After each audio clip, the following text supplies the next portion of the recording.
Well, welcome to another video. This one's going to be a desk project, not a Land Rover one, so you might get to see some laser and some acrylic and other stuff like that. But if you're looking for Land Rover stuff, try one of my other videos.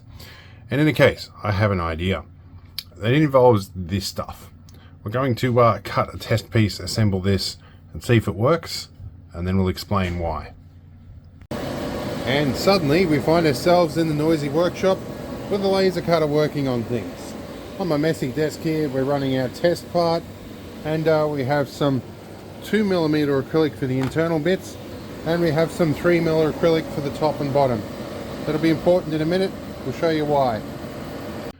Okay, we're back inside, and we've got some cut parts. Now, this is on our fridge. This is my apprentice's chore list. She's discovering some capitalism and finding that there's lots of things to spend her money on, and she's not quite getting enough from her base allowance. So these are all things that she can do to add to her allowance.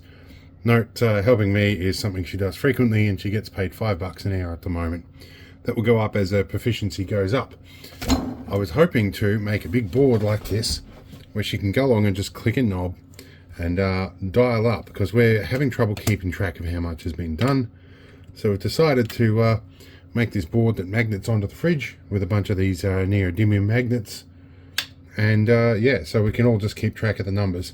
So this is a test part of the mechanism, and I've done the intermediate piece in 2mm acrylic and the rest in 3. We're going to test if this actually works, and hopefully this little detent will click around that knob nicely. So let's get assembling and see what it looks like. We have some parts assembled here. What I've done here is I have taken a circular piece here, a round peg for a square hole, or a square hole for a round peg, whichever you prefer, and put a little shim on. So when these go together, that acts as a bearing of sorts, and it can rotate around like so. And I've put 2 pieces on the top here to form a knob, although there's a bit of a sharp bit on that. Sometimes acrylic can break like glass, and I've got these knobs in 90 degrees offset. I'll fix that in a minute, but that can rotate. Now this should be our little detent. We'll go on the back. We'll fit that in a moment. Alright, we have our test mechanism. Now, a few key pointers here. The intermediate layer here is 3mm, but the internal parts are 2mm. So they've got plenty of room to move around. That means they can rotate like this nicely. And I am going to need to do some slightly larger radius on the knob here, because as you can see, it's slipping past. It's got too much slack in here. I'd like it to be a little bit more detent feeling than that. So I cut another detent arm here. Still not quite the tolerance I'm looking for. It needs a little bit more downforce. So we might adjust its position slightly. Okay, so V3 is getting there. Got much more of a positive click there, but just needs a little bit more force on it. So we'll give it just a little bit more downward slope, and hopefully version 4 will be right. Okay, 4th version of the detent works nicely now. So most people would like to rotate the knob that way, I kind of feel, but I think we should be alright in either direction. I'll give the knob a bit of a sand up and see how that feels, but I think we're going to be okay. And if I do black acrylic on the front in the sunlight like we've got now, that the numbers will light up very nicely. Okay, now we can continue to make the rest of the unit. Okay, we're looking at AutoCAD here, and we can see the changes I made to the arm in total. Bigger diameter, change of angle, and a few other bits and pieces in here. But overall, it's working now. Now I just need to update all of these parts, and particularly down here, and set up an array and try and work out all my sheets so that it cuts most efficiently. Okay, so I've been busy doing some nesting, and all these little parts are all in a small area where the traverse is minimal. Hopefully I can get the draw order right so it does things in sequence instead of jumping all over the place. And now this front plate here where the dials will be and the numbers will show through, I've got 2 holes here to either align a sticky label, or so that maybe later on I can put a little label, like a laser cut label, on the front. This is the rear section. It's going to be kind of interesting to assemble it now that the detent arms are a bit stronger. I have managed to nest these guys in. These are the bits that are going to be in 2mm acrylic. Nested them in nice and tight so we get a little bit more efficiency out of our 2mm stuff. Alright, I've got some hearing protection on. I don't know how loud I'm talking, but we've got the back complete, and that should pop straight out of this. Should being the key word. I might have to slow it down a bit.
Now we have a pile of parts.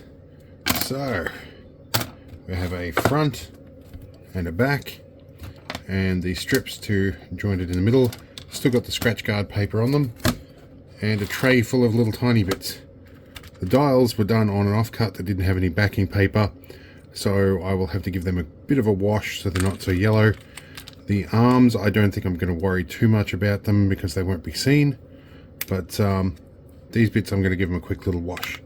Okay, so the very first thing I want to do before I go to too much more effort is to make sure the magnets are going to actually hold this thing down, and whether I can get these magnets to stay in the hole like that.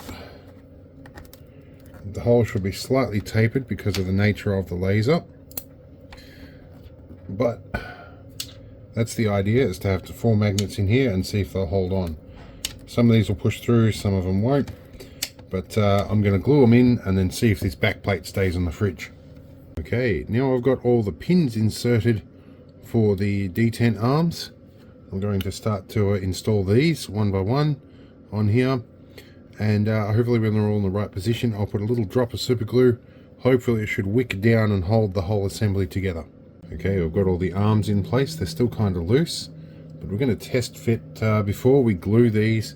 We're going to assemble some of the dials here and try and get them in the correct position.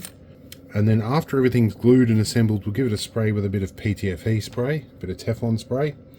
But I need to assemble the back of these dials now and get them all in situ. Okay, now we're up to the delicate bit of inserting these little shafts in the rear flanges, which is going to take a while. I've got to get my tweezers around the right way and reach around the camera here, because I'm giving the camera the reach around. Now I'm going to sit these on some wax paper here. I've got to find the non-tapered end so they sit straight, and then sit them in that way, and then glue them, and then add one of the cams on the top like so. After that I'll add another one of those, and then 2 of these for the knob. See how we go. Alright, we have 8 partially assembled dials. Hopefully I've got them all the right way up. I will find out when I assemble the rest of everything. Anyway, time to get them into the back plate. Alright, let's see if we can get one of these in here. It should click around nicely. That should be good. So we'll try and put all these in.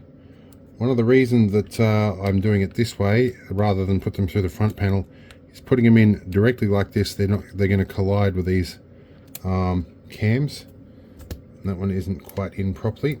We'll fix that in a minute.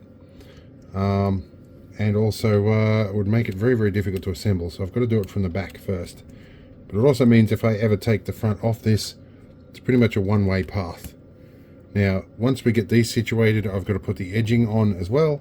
But I just want to make sure all these are correctly aligned first. Right, and we have 3 arms that also didn't glue down properly. And with super glue, is what we call it, cyanoacrylate, less is usually more with this stuff. So we really only need a tiny bit of this to do the job. And I have a historical record of sticking my fingers together with this stuff, like exactly that. So let's get these in fairly post haste. Click all that in, make sure they're all in correct position. Now I came up with a solution here. Rather than cut all of this in one big rim, which take a whole sheet of acrylic, I cut it in 4 pieces. They can sit along the side, and these are out of clear acrylic so that it can let some light between the layers, which should help illuminate the numbers behind through the hole. And they're designed to fit with 3mm screws, so I can insert some screws, get things aligned, and then put a couple of drops of glue and drop them on. Hopefully things should hold together. Right, I've got my alignment screws in place, but loose, so that I can lift these up and put a couple of drops of glue under them and align stuff properly, and then push down. And once that's done, I can probably almost remove the screws, but if everything works right, we should be able to just click everything in. I've got to make sure these don't stick in position from residual glue that hasn't yet set, like that one. That one will need to pop out for a minute.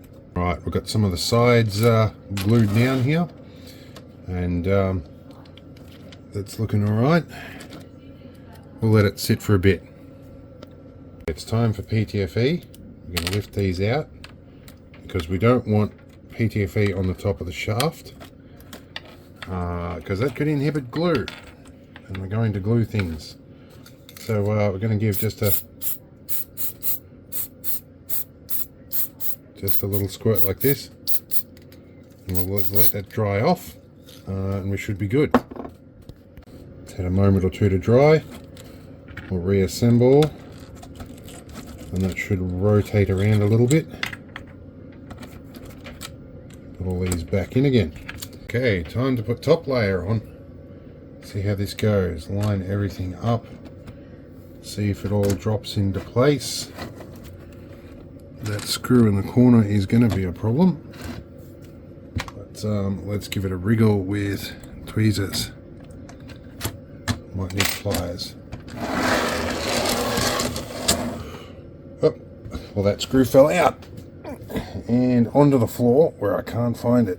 There we go. So corner one can go through.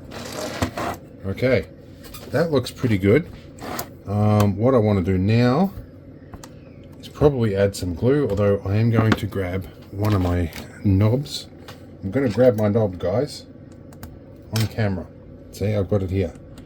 Should go on, and that should rotate round, and we should be able to see a number through there. We can, not very prominently, but still it's visible. Alright, so I got distracted by the very child I'm building this for, and put the top on upside down while the glue was wet, so I have chunks of wet glue everywhere and fingerprints all over the place. So once the screws come out, there may be some rag wheel involved to polish up some of the glue and the bits in the middle. Alright, so sadly I could only polish so much, although a bit of alcohol will get the rest of the buffing compound off. I had to dodge around these bits and not snap them off, and a bit of constrained space for buffing. I normally don't do things this big, so it's going to look a little crappy. Not much we can do, although the labels might cover some of this up. I'm going to clean it up as best I can. I rattled out one of these spaces, but fortunately I think I cut some spares, so that should go back in there. Alright, they are still clicking at least, so that's good. Okay, so it looks a little bit better. We're going to stick our knobs on. We need to make sure to get these the right phasing, because otherwise they get offset. So So that's right, and pop that little bit of the tongue off the side here. Went down the hole. Get rid of that. Okay, we'll do that for all 8. Put a drop of glue on the top and hope that it doesn't stick everything in. Right, and we have it assembled here. You can see in the sunlight, if I angle up a little bit, and you can see me reflected in the background, these ones here that are in full sun, they light up pretty well. But if it's lit from the edge, hopefully we can see the numbers should light up reasonably well through the holes with the edge lighting. Well, such is the hope anyway. Either way, I can clearly read these, which is the whole idea. So we're going to have some fun with the label maker and stick this on the fridge. Okay, so my apprentice chose green.